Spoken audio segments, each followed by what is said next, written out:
Halo sahabat, selamat datang kembali di channel Suksespedia. Pertanian mina padi adalah sebuah istilah yang disematkan pada konsep teknologi yang dapat mengoptimalisasikan lahan sawah irigasi sekaligus meningkatkan pendapatan petani. Secara harfiah, mina padi terdiri dari dua kata, yaitu mina yang berarti ikan dengan padi. Mina padi memiliki banyak kelebihan dan keuntungan loh. Lalu bagaimana sih cara budidaya mina padi ini sahabat? Temukan jawabannya dengan menyimak video ini hingga selesai. Inilah tips cara budidaya mina padi serta kelebihan dan keuntungannya versi dari Suksespedia. Sebelum kita bahas semakin jauh, sahabat, penerapan mina padi ini, petani memanfaatkan genangan air sawah yang tidak boleh surut tersebut untuk membudidayakan bibit ikan di sana.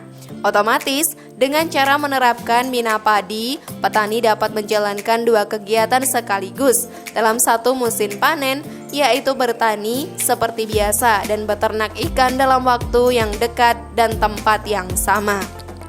Terdapat beberapa jenis ikan yang dapat digunakan dalam konsep mina padi. Di antaranya adalah ikan mas, ikan mujair, ikan nila, dan ikan tawas. Kamu dapat memilih jenis ikan tersebut sesuai dengan kebutuhan dan permintaan pasar. Namun salah satu ikan favorit yang sering kali digunakan pada pertanian mina padi adalah jenis ikan nila merah. Hal ini dikarenakan jenis ikan yang satu ini sangat cocok hidup di air dangkal dengan perawatan yang cukup mudah.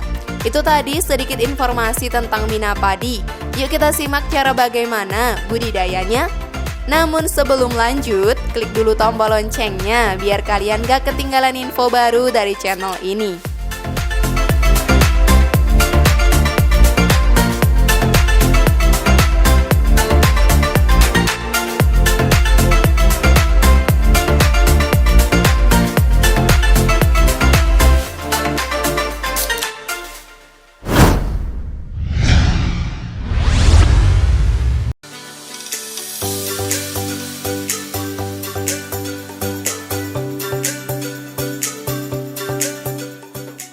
Keuntungan pertanian mina padi. Pertanian mina padi jajar legowo atau padi ditanam dengan jarak yang cukup lebar menawarkan banyak keuntungan bagi para petani, terutama untuk petani yang memiliki area lahan terbatas. Keuntungan yang paling jelas terlihat adalah meningkatnya pendapatan petani di akhir masa panen. Selain dari itu, kegiatan mina padi dapat membantu mengurangi hama yang biasa menyerang padi. Manfaat mina padi lainnya adalah mengurangi penggunaan pupuk karena kotoran ikan yang tersebar di area pertanian banyak mengandung unsur hara. Dengan diterapkannya konsep mina padi, sedikit banyak juga memperlambat tumbuhnya tanaman kompetitor padi yang dapat mengganggu pertumbuhan padi.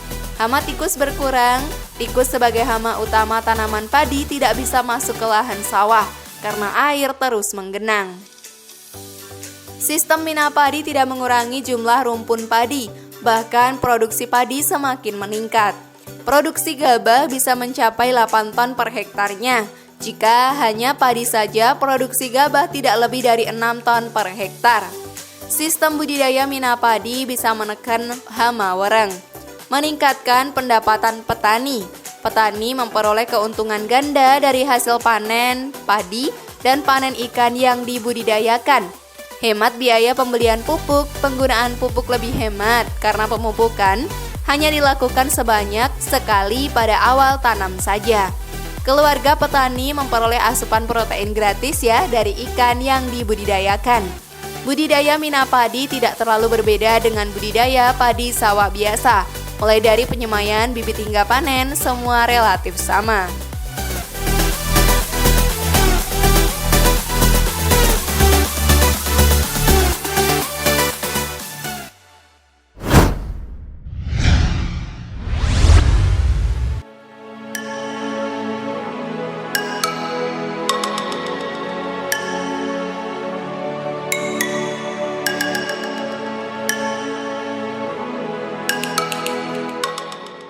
Persiapan lahan budidaya mina padi. Sahabat, persiapan lahan merupakan langkah awal dalam proses mina padi. Langkah ini menjadi kunci utama untuk keberhasilan pertanian mina padi. Lahan yang hendak digunakan untuk budidaya mina padi harus dibuat sedemikian sehingga menunjang keberlangsungan hidup padi dan ikan.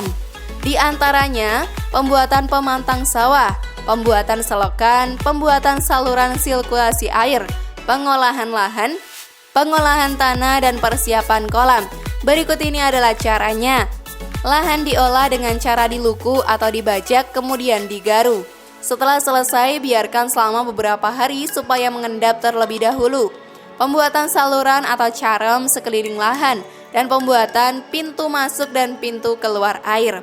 Sistem penanaman padi yang digunakan adalah pola tanam jajar legowo 2:1. Kemudian diamkan selama kurang lebih 15 hari. Untuk jenis padi yang digunakan adalah varietas Ciherang. Dengan pertimbangan varietas ini tidak mudah roboh karena batangnya tidak terlalu tinggi. Varietas ini juga tahan terhadap genangan air loh. Pemupukan dasar menggunakan pupuk NPK, Ponska, dan urea. Perbaikan pemantang sawah. Pembuatan kolam dengan kedalaman 70-80 cm. Pemasangan jaring yang berfungsi sebagai penghalau hama padi dan hama ikan. Mudah bukan sahabat?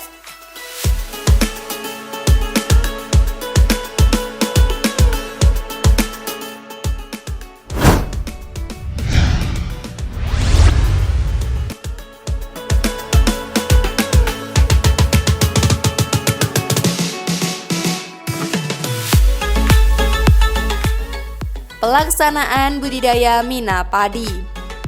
Dalam pelaksanaan budidaya mina padi, sahabat harus memperhatikan pemupukan yang akan kalian lakukan, sebab pemupukan menjadi salah satu faktor yang menentukan keberhasilan budidaya mina padi.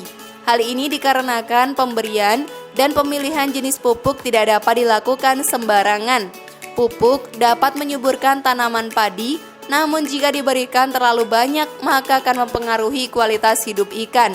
Dengan melakukan pemilihan jenis pupuk dan cara pemupukan yang tepat, maka selain dapat menambah kesuburan tanah, juga bisa menumbuhkan berbagai plankton sebagai pakan ikan alami. Caranya adalah sebagai berikut. Pemupukan urea dan NPK Ponska dilakukan setelah tanaman padi berumur 7 hari setelah tanam. Untuk 1000 meter persegi, lahan dibutuhkan 15 kg urea dan 30 kg NPK Ponska. Bibit padi sebaiknya ditanam tidak terlalu tua, yaitu sekitar 17-20 hari. Sistem penanaman padi menggunakan pola tanam jajar legowo 2:1 ya. Setelah bibit padi selesai ditanam, biarkan lahan selama 14 hari dalam kondisi macak-macak atau tidak digenangi air. Kemudian pemasangan jaring penghalau hama untuk menutupi seluruh permukaan sawah. Untuk lahan 1000 meter persegi diperlukan sekitar 3 rol jaring.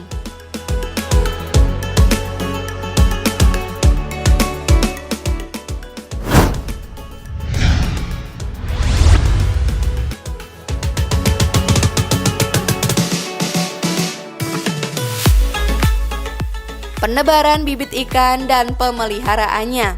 Sahabat, yang harus diperhatikan dalam penebaran bibit ikan adalah pengaturan air setelah penebaran benih ikan, dengan ketinggian mengikuti pertumbuhan tanaman. Pada pintu pemasukan dan pengeluaran air dipasang saringan dari kawat atau anyaman bambu untuk mencegah keluarnya ikan yang dipelihara dan mencegah ikan liar masuk ke dalam petakan sawah.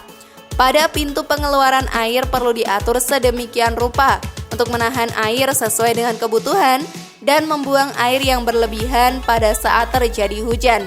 Cara berikutnya yang harus sahabat lakukan diantaranya adalah sebagai berikut. Bibit ikan ditebar setelah tanaman padi berumur 14 hari atau 2 minggu. Untuk 1000 meter persegi, lahan sawah diperlukan bibit ikan sebanyak 1.200 sampai 1.500 ekor bibit. Melakukan pemeliharaan ikan yang meliputi pemberian pakan, pengelolaan air, dan pengawasan. Pemberian pakan pelet ikan dilakukan 2 kali sehari pagi dan sore. Pakan diberikan 2% dari total biomasa. Pakan sebaiknya dicampur dengan probiotik. Ketinggian air rata-rata 75 cm pada saluran dan kolam. Sedangkan ketinggian air pada tanaman padi sekitar 30 cm. Pintu masuk air dan pintu keluar air dipasang saringan. Periksa dulu saringan sesering mungkin dan segera bersihkan jika kotor supaya air tidak meluap. Jangan melakukan penyemprotan tanaman padi menggunakan pestisida kimia karena bisa meracuni ikan-ikan yang ada. Jangan lupa juga ya, dalam pemberian pakan diberikan sekitar 3 hari benih ikan ditebar di sawah. Jenis pakan dipilih adalah pakan apung dengan kadar protein 28-32%. Pemberian pakan dihentikan setelah ikan berkurang nafsu makannya. Periode pemberian pakan sebaiknya dilakukan 2 kali sehari pada waktu pagi dan sore hari, sahabat. Kalian siap melakukannya? Nah, itulah tadi tips cara budidaya mina padi serta kelebihan dan keuntungannya. Bagaimana sahabat? Siap mencobanya? Share pendapat menarik kalian di kolom komentar ya. Terima kasih sudah menyaksikan channel kami. Mari bangun channel Suksespedia dengan cara klik tombol subscribe, like, share, dan aktifkan tombol loncengnya. Sampai jumpa di video berikutnya dan jangan lupa tonton video yang lainnya ya.